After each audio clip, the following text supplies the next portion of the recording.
Okay, let's dive right into this crazy, counterintuitive mystery of human psychology. In today's explainer, we are pulling back the curtain on why making a totally visible mistake, stumbling, dropping something, or just having a glaring flaw, might actually be your absolute greatest social advantage. Seriously. If you've ever felt that crushing, immense pressure to be flawlessly perfect all the time, well, you are definitely going to want to pay close attention to this. To really wrap our heads around this, I want to drop us into a super high-stakes real-world scenario. Picture the biggest stage imaginable, the 2013 Oscars. Jennifer Lawrence is walking up the stairs in this massive, gorgeous gown to accept the award for Best Actress. And suddenly, she trips. She falls right there on the stairs, literally in front of millions and millions of people watching at home. It is a total, undeniable, clumsy blunder on live international television. Now, what do we normally think happens next? I mean, we naturally assume that making a massive, visible mistake like that, especially in a huge professional setting, just instantly destroys your credibility, right? By all accounts, she should have faced pure humiliation. Her sleek Hollywood image should have been totally ruined. But the exact opposite happened. She didn't get trolled, she didn't lose an ounce of credibility. The entire world actually adored her even more. So why? Well, to find out, let's look at the spilled coffee experiment by Elliot Aronson in 1966. To really unpack this whole mystery, Aronson created these two different audio tapes of actors auditioning for a fake quiz show. Candidate A was, well, undeniably brilliant, a total intimidating high achiever. He answered a staggering 92% of some really tough questions correctly, and he casually dropped that he was an honor student and the editor of his high school yearbook. Basically, he's the perfect, flawless candidate. Then, on the other hand, we have candidate B. He was just your everyday average guy. He only got about 30% of the questions right, and his background was completely ordinary. Nothing special at all. But here is where it gets incredibly interesting. Aronson added a massive plot twist. He created alternate versions of these audition tapes. In these versions, right at the very end of the interview, the listeners suddenly hear a loud clatter.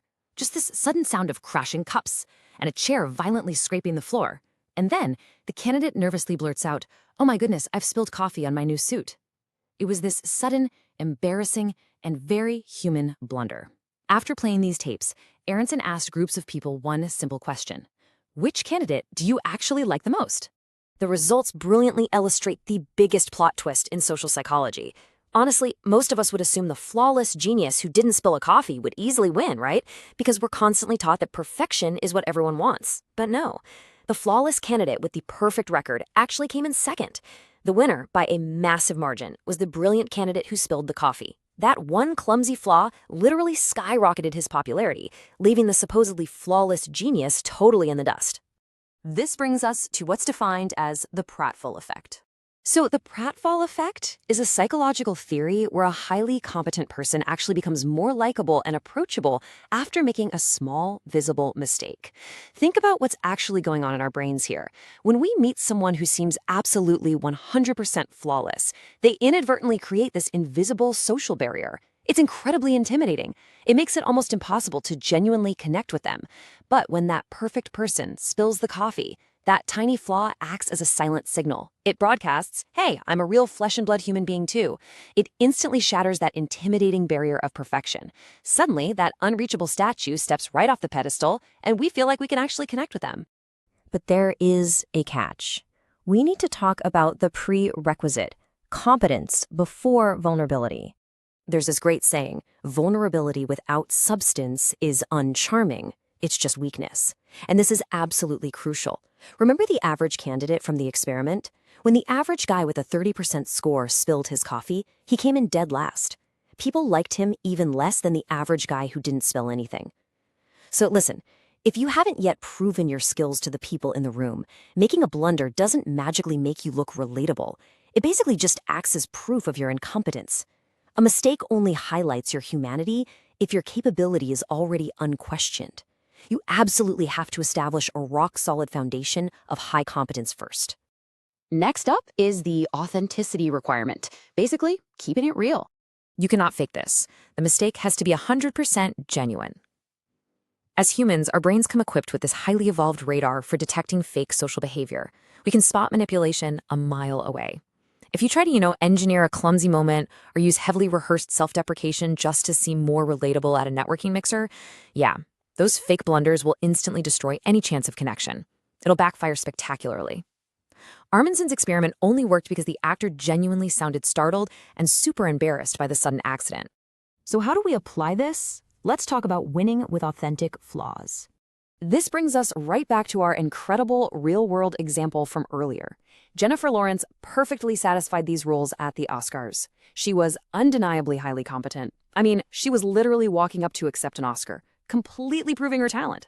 And the fall? It was incredibly, uncomfortably authentic. It was a real blunder by a proven high achiever, and it made her incredibly endearing. Translating this to your own world, say at a high-stakes professional networking event, it breaks down into two non-negotiable, sequential steps. Step 1, prove your competence. Do the work, show your talent, bring your absolute best skills to the table, and let people see that you are highly capable first. Establish that baseline. Then, step 2, show your humanity. Allow your genuine, imperfect self to be seen. When you inevitably stumble over a word in a meeting or spill a little coffee, don't panic. Let it happen. This entire concept completely shifts how we should view our own flaws. We spend so much energy aggressively polishing our images, terrified that just one wrong move is going to totally ruin our reputation. But the core takeaway of this whole explainer is that you need to drop that robotic shield of perfection. Embrace your minor, authentic flaws so you can be genuinely loved rather than just coldly admired from afar. People want to respect your skills, for sure, but they desperately want to connect with your humanity. Which really begs a bigger, final question for all of us to ponder.